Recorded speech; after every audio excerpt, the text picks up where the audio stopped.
ಬನ್ನಿ ಎಲ್ಲ ಮುಂದ್ಗಡೆ ಮಹಿಳೆಯರಿಗೆ ದೂರದಿಂದ ಬಂದವರು. ಎಲ್ಲರಿಗೂ ನಮಸ್ಕಾರ. ನಾನು ಬ್ರಹ್ಮಶ್ರೀ ನಾರಾಯಣ ಗುರು ಮಹಿಳಾ. ಎಲ್ಲರಿಗೂ ನಮಸ್ತೆ. ನಾನು ಸ್ತ್ರೀ ಶಕ್ತಿ ಸ್ವಸಹಾಯ ಗುಂಪುಗಳ ವಿವಿಧ ದೇಶ ಸಹಕಾರ ಸಂಘ ಉಡುಪಿ ಇದರ ಸಂಘ ಇಲ್ಲಿ 10 ವರ್ಷದಿಂದ ಕಾರ್ಯದರ್ಶಿಯಾಗಿ ಕಾರ್ಯನಿರ್ವಹಿಸಿದೆ.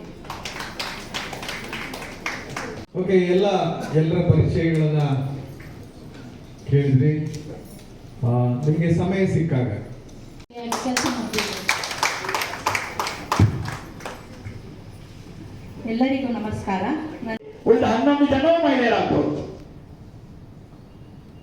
ಅಂದ್ರೆ 13ರಲ್ಲಿ 13 ಜನರು ಮಹಿಳೆಯರಿಗೆ ಸ್ಪರ್ಧೆ ಮಾಡಲಿಕ್ಕೆ ಅವಕಾಶ ಉಂಟು. ಆದ್ರೆ 13 ಜನ ಪುರುಷರಾಗಲಿಕ್ಕೆ ಅವಕಾಶ ಇಲ್ಲ. 2 ಜನ ಕಡ್ಡಾಯವಾಗಿ ಮಹಿಳೆಯರು ಇರಲೇಬೇಕು ಎನ್ನುವಂತ ನಮ್ಮ ಕಾಯ್ದೆ ಇರ್ಲಿಕ್ಕೆ ಹೋಗಿ ಮಹಿಳೆಯರು ನಮ್ಮನ್ನು ತೊಡಗಿಸಿಕೊಳ್ಬೇಕು. ಇವತ್ತು ತುಂಬಾ ಸಂತೋಷ ಪಟ್ಟಿದ್ದೇನೆ. ಯಾಕಂದ್ರೆ ಕರ್ನಾಟಕ ರಾಜ್ಯದ ಮೈಸೂರು ವಿಭಾಗದ ಕುಶಾಲನಗರ ಇರ್ಬೋದು, ಚಿಕ್ಕಮಗಳೂರು ಇರ್ಬೋದು, ಮೂಡಿಗೆರೆ ಇರ್ಬೋದು, ಕೊಪ್ಪ ಇರ್ಬೋದು, ಹಾಸನ, ಬೇಲೂರು ಇರ್ಬೋದು, ನಮ್ಮ ಅವಿಭಜಿತ ದಕ್ಷಿಣ ಕನ್ನಡ ಜಿಲ್ಲೆ, ಬೇರೆ ಬೇರೆ ನಮ್ಮ ರಾಜ್ಯದ ಬೇರೆ ಬೇರೆ ಜಿಲ್ಲೆಗಳಿಂದ ಮಹಿಳಾ ಪ್ರತಿನಿಧಿಗಳು ತಾವೆಲ್ಲ ಆಗಮಿಸಿದ್ರಿ.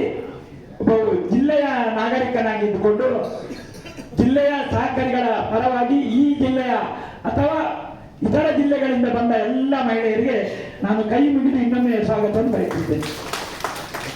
ಇನ್ನೊಂದು ಅದು ಸರಿ ಮಾಡುವುದು, ನಾನು ಗಮನಿಸಿದೆ, ಮೂಡಿಗೆರೆಯವರೆಲ್ಲ ಒಟ್ಟಾಗಿ ಕೂತ್ಕೊಂಡ್ರು, ಬೇಲೂರವರೆಲ್ಲ ಒಟ್ಟಾಗಿ ಇಲ್ಲಿ ಕೂತ್ಕೊಂಡ್ರು, ಚಿಕ್ಕಮಗಳೂರಲ್ಲೆಲ್ಲ ಅಲ್ಲಿ ಕೂತ್ಕೊಂಡ್ರು. ನಾನು ಅವರನ್ನೆಲ್ಲ ಬೇರೆಯವರಿಗೆ ಸೇರಿಸ್ಬೇಕು ಮೇಡಮ್ ಫಸ್ಟಿಗೆ. ಯಾಕಂದ್ರೆ ತರಬೇತಿ ಅಂದ್ರೆ ನಾವೆಲ್ಲ ಎಣಿಸ್ಕೊಂಡಿದ್ದೇವೆ ಅಂದ್ರೆ ನಾನು ಸಂಪೂರ್ಣ ತಿಳುವಳಿಕೆ ಪಡ್ಕೊಂಡಿದ್ದೇನೆ ಅಂತ. ಸಂಪೂರ್ಣ ಮಾಹಿತಿ ತಿಳುವಳಿಕೆ ಇರುವಂತವರು ಇಬ್ಬರು ಕೈ ಎತ್ತಿ ನೋಡುವ, ಯಾರಿಲ್ಲ ಅಲ್ವಾ? ನಾನು ಅದಕ್ಕೆ ಹೇಳ್ತೇನೆ, ಒಂದು ಹೂವಿನ ಗಿಡ ಬೇಕಿದ್ರೆ 1 ವರ್ಷದ ಫಲ ಬೇಕಿದ್ರೆ ಒಂದು ಹೂವಿನ ಬೀಜ ಬಿತ್ತಬೇಕಂತೆ. ಒಂದು ಹಣ್ಣಿನ ಬೀಜ ಬಿತ್ತಿದ್ರೆ 10 ವರ್ಷದ ಫಲ ಅಂತೆ. ಒಂದು ಜ್ಞಾನದ ಬೀಜ ಬಿತ್ತಿದರೆ ಅದು ನಿರಂತರ ಫಲ ಅಲ್ವಾ? ಇವತ್ತು ಜ್ಞಾನದ ಬೀಜ ಬಿತ್ತಲಿಕ್ಕೆ ಬಂದಿದ್ದಾರೆ ನಮ್ಮ ಸಂಪನ್ಮೂಲ ವ್ಯಕ್ತಿಗಳು. ಆದ್ರಿಂದ ನಾವು ತಿಳ್ಕೊಳ್ಳಿಕ್ಕೆ ಸಾಕಷ್ಟಿದೆ, ತಿಳ್ಕೊಂಡದ್ದು ಕಡಿಮೆ.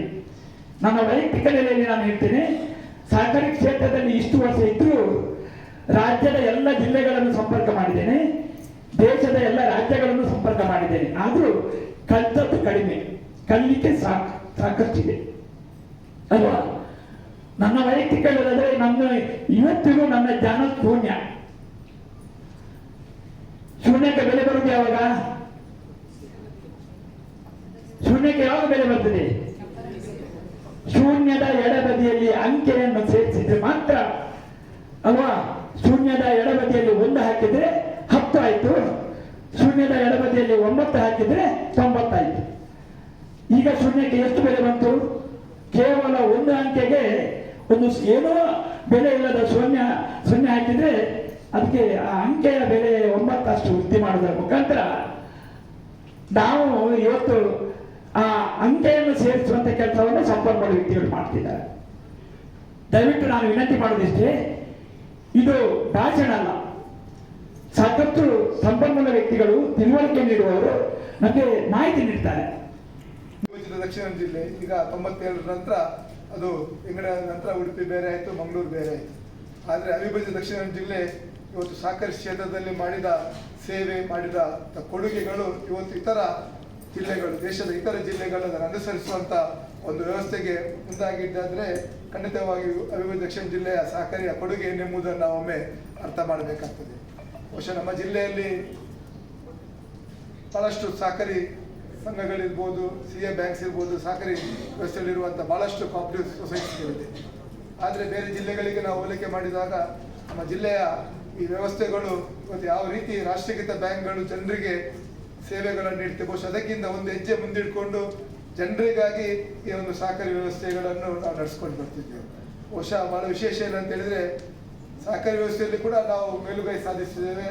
ಅದರ ಹಿಂದೆ ಅತಿ ಹೆಚ್ಚು ರಾಷ್ಟ್ರೀಕೃತ ಬ್ಯಾಂಕ್ಗಳನ್ನು ಇವತ್ತು ದೇಶಕ್ಕೆ ಪರಿಚಯಿಸಿದ ಕೀರ್ತಿ ಯಾವುದು ಕೇಳಿದ್ರೆ ನಮ್ಮ ಉಡುಪಿ ಜಿಲ್ಲೆಗೆ ಸಲ್ತದೆ.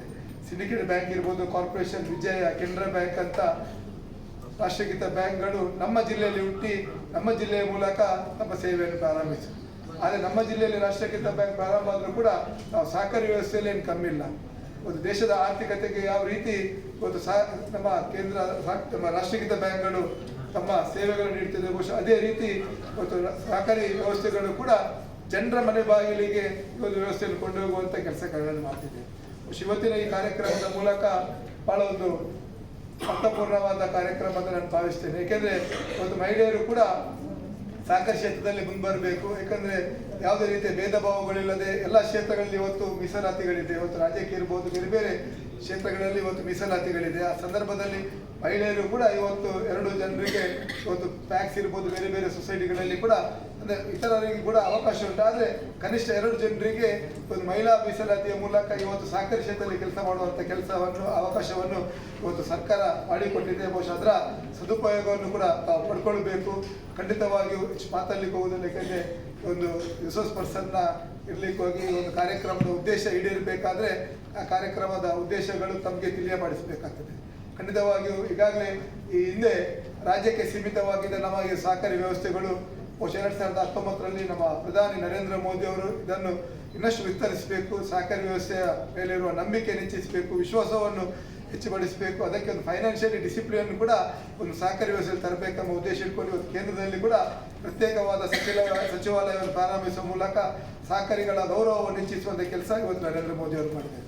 ಇವತ್ತು ರಾಜ್ಯ ಸರ್ಕಾರ ಇರ್ಬೋದು, ಕೇಂದ್ರ ಸರ್ಕಾರ ಜೊತೆಯಾಗಿ ಇದ್ದುಕೊಂಡು ಇವತ್ತು ಬಹಳಷ್ಟು ಕಾರ್ಯಕ್ರಮಗಳನ್ನು ಇವತ್ತು ಸಹಕಾರಿ ವ್ಯವಸ್ಥೆಗಳ ಮೂಲಕ ಮಾಡ್ತಿದ್ದೇವೆ. ಬಹುಶಃ ಮುಂದಿನ ದಿನಗಳಲ್ಲಿ ಈಗಾಗಲೇ ಕೇಂದ್ರ ಸರ್ಕಾರ ಬಹಳ ಒಂದು ಆಲೋಚನೆ ಮಾಡಿದೆ. ಏಕೆಂದರೆ ಯಾವುದೆಲ್ಲ ಪಂಚಾಯತ್ನ ಮೂಲಕ ಆ ಯೋಜನೆಗಳನ್ನು ಇವತ್ತು ಜನರ ಮನೆ ಬಾಗಿಲಿಗೆ ತಲುಪಿಸುವಂಥ ಕೆಲಸ ಆಗ್ತಿದೆ. ಬಹುಶಃ ಮುಂದಿನ ದಿನಗಳಲ್ಲಿ ಅತಿ ಹೆಚ್ಚು ಸಬ್ಸಿಡಿ ಸಾಲದ ಕಾರ್ಯಕ್ರಮಗಳು, ಯೋಜನೆಗಳನ್ನು ಇನ್ನು ಮುಂದೆ ಈ ಪ್ಯಾಕ್ಸ್ಗಳ ಮೂಲಕ ಹೈನುಗಾರಿಕೆ ಇರ್ಬೋದು, ಮೀನುಗಾರಿಕೆ ಇರ್ಬೋದು, ಬೇರೆ ಬೇರೆ ಅದರ ಸಬ್ಸಿಡಿ ಸ್ಕೀಮ್ಗಳನ್ನು ಮುಂದಿನ ದಿನಗಳಲ್ಲಿ ಇವತ್ತು ಪ್ಯಾಕ್ಸ್ ಮೂಲಕ ಜನರ ಮನೆ ಬಾಗಿಲಿಗೆ ತಲುಪಿಸುವಂಥ ಕೆಲಸದ ಬಗ್ಗೆ ಕೂಡ ಇವತ್ತು ಸರ್ಕಾರ ಆಲೋಚನೆ ಮಾಡ್ತಾರೆ. ಅದರ ಅರ್ಥ ಸಹಕಾರಿ ವ್ಯವಸ್ಥೆಗೆ ಇನ್ನಷ್ಟು ಭವಿಷ್ಯಕ್ಕೆ ಸಹಕಾರಿ ವ್ಯವಸ್ಥೆಗೆ ಇನ್ನಷ್ಟು ಗೌರವವನ್ನು ಹೆಚ್ಚಿಸುವಂಥ ಕೆಲಸ ಈ ಸರ್ಕಾರದ ಮೂಲಕ ಆಗ್ತಿದೆ. ಖಂಡಿತವಾಗಿ ಇವತ್ತಿನ